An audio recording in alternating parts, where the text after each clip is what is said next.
نحمده ونصلي على رسوله الكريم اما بعد فاعوذ بالله من الشيطان الرجيم بسم الله الرحمن الرحيم الرجال قوامون على النساء صدق الله العظيم۔ حضرات محترم، بزرگان ملت، آج جو حالات اور معاشرے کی صحیح تصویر ہمارے اور آپ کے سامنے آ رہی ہے، اسے دیکھ کر اور اسے پڑھ کر ہمارے دلوں میں غم اور الم کا ایک طوفان اٹھ رہا ہے کہ میرے مولا، ہم انسانیت کے چمن میں ہیں یا درندوں کے کسی جنگل میں ہم زندگی بسر کر رہے ہیں۔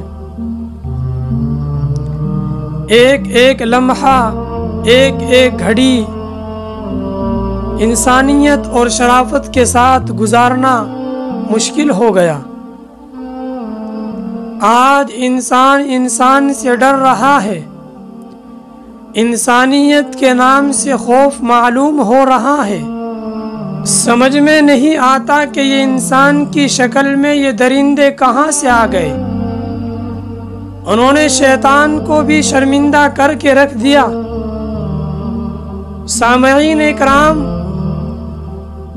ہم روزانہ اخبار میں اور سوشل میڈیا پر یہ خبریں سنتے ہیں اور دیکھتے ہیں کہ آج فلاں شخص نے ایک معصوم لڑکی کو زندہ جلا دیا۔ آج ان جلتی ہوئی تصویروں کو دیکھتے ہیں اور ان کو پڑھتے ہیں تو دل یہ پوچھتا ہے، کیا جرم تھا اس بیٹی کا، کیا گناہ تھا اس بیٹی کا کہ جس جرم کے بدلے میں ایک معصوم سی لڑکی کو زندہ جلا دیا گیا۔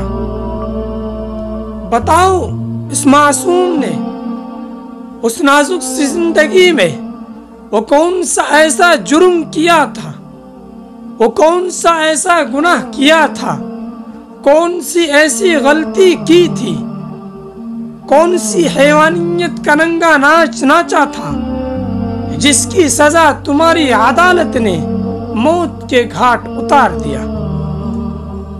دوستوں، قرآن مجید میں اللہ رب العزت نے ارشاد فرمایا، الرجال قوامون علی النساء، کہ ہم نے مردوں کو عورتوں پر حاکم مقرر کیا ہے۔ مطلب یہ ہے کہ مرد عورتوں پر سردار ہے۔ اللہ رب العزت نے اس آیت کے ذریعے سے مردوں کو اس کی حیثیت اور اس کی اوقات اور اس کی شخصیت اور اس کی عظمت اور اس کے وقار اور اس کے مرتبے کی حیثیت کو بتلایا ہے کہ تمہاری حیثیت کیا ہے، اور تم پر لازم ہے کہ تم محنت سے کمائی کے حلال رزق کے ذریعے اپنی بیوی کے نان و نفقہ اور اپنی بچوں کی پرورش کرنا یہ مرد کے اوپر لازم اور ضروری ہے۔ اور فرمایا کہ اپنی بیوی کی عزت و آبرو اور اس کی ناموس کی حفاظت کرنا یہ تمہارے اوپر لازم ہے۔ کمانا یہ بیوی پر لازم نہیں، شوہر کو دولت دینا یہ بیوی پر لازم نہیں، پیسے کمانا، بازاروں میں جانا، فیکٹریاں چلانا، دکانوں پر بیٹھنا یہ ذمہ داریاں عورتوں کی نہیں ہے بلکہ مردوں کی ہے۔ فرمایا تم دنیا سنبھالو، یہ عورتیں تمہارے گھر کو سنبھالتی رہے گی۔ تم زمانے سے لڑتے رہو، تم زمانے میں پھرتے رہو، تم زمانے میں دھکے کھاتے رہو، یہ عورتیں تمہارے گھر کو جنت بناتی رہے گی۔ لیکن آج اس کا معنی بدل گیا، آج اس کا ترجمہ الٹا کر دیا گیا۔ اس لیے میرے بھائیوں، اللہ رب العزت نے عورتوں کو وہ مقام دیا ہے، عورتوں کو وہ عزت اور بلندیاں دی ہے جو کسی کو حاصل نہیں ہے۔ آج ہم ان معصوم بچوں کے اوپر ظلم و ستم کرتے ہیں۔ کسی کو یہ کہنے پر مجبور مت کرو، اگر کسی کے گھر میں جوان بیٹی ہے تو وہ سوچتا ہے کہ میرے گھر میں بیٹی نہیں بلکہ جہنم کا عذاب مجھ پر مسلط کر دیا گیا ہے۔ وہ جہاں جہاں جاتا ہے بغیر جہیز کے کوئی سننے والا نہیں ہے۔ اس لیے نوجوانوں، اپنی زندگی دین سے وابستہ کرو، اپنی زندگی کے اندر دین کو داخل کرو تو تمہاری زندگی میں 4 چاند لگ جائے گے۔